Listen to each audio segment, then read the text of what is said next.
Hi guys, welcome back to my YouTube channel. Still your girl Chuso. Please subscribe to this channel and turn on the post notification. Then like this video as well. So today we'll be making a high school skirt for in this video, and this video will be using a hip of about 22 inches. And so I've gotten the fabric ready, and then it's time to cut out because the high school skirts going to be having pleats everywhere in the skirt, both the front and the back. So I have to cut out extra inches, like wider than the normal hips length. I've already measured out my waist and my hip, and then I've cut out the fabric already 60 inches. By the time I finish pleating it, it will result to 25 inches, which will be extra 10 inches for allowance. Then I cut out lining as well because the material is actually transparent, so I cut out a lining as well, which will be used to sew the skirt. And then I lined down the bottom part of the skirt and the two sides of the skirt, leaving out the up part of the skirt.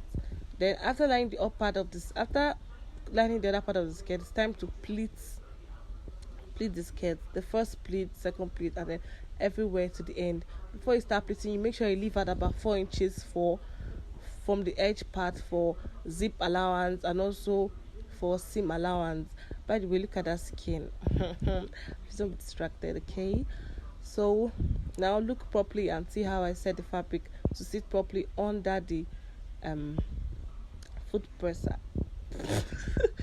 Okay guys, I'm sorry, later I'll check out the proper name for that. Then look at, I've done pleating the first one, then the second one.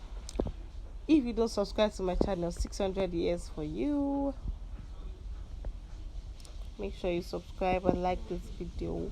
I've done pleating every part of the skirt, the front and the back, and then it's time to lay down the printed part, like the edge of the printed part. Look at it, the edge of it. You have to lay it down, sew on top of each of them, about 7 inches on top of each of them. Make sure you don't exceed at least 8 inches so the skirt won't look funny.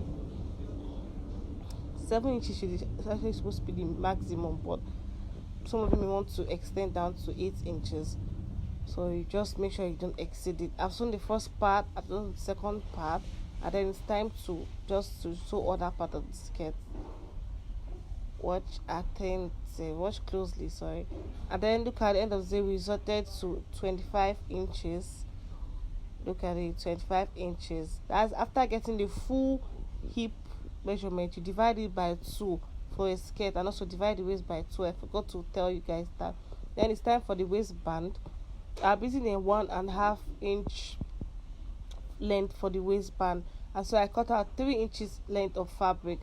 So by the time I've done sewing down the front part, I'm showing you guys how to lay down the back part. Do you understand? After folding it, then you place it on top of the fabric and sew on top of it. So watch closely and see how I sew on top of it. It's very easy. That's how you place it. Then you do a straight line on top of it. Please watch to the end and see how everything is going to turn out. Look at it. That's how you place it. That's how you sew on that line. Make sure you stitch. Don't forget to stitch before you start sewing. If you don't do that, you end up making your work loose. Okay, I'm done with sewing that line. Have you seen how everything looks so neat? Like this video, don't forget. It's time for the zip part. I'm done with the front and the back of the skirt. Look at it.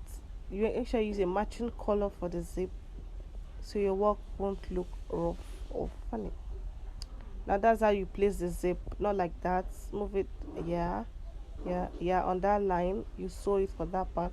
Then before you even start sewing the zip, please, the remaining bottom part of the zip area, like of the skirt, sorry, the remaining bottom part after the zip, you're supposed to measure it. Then from that part down, you have to sew it before you attach the zip. And now I'm done with the skirt. Look at how beautiful the skirt looks on this video. Make sure you like, subscribe, and turn on post notification. Thank you.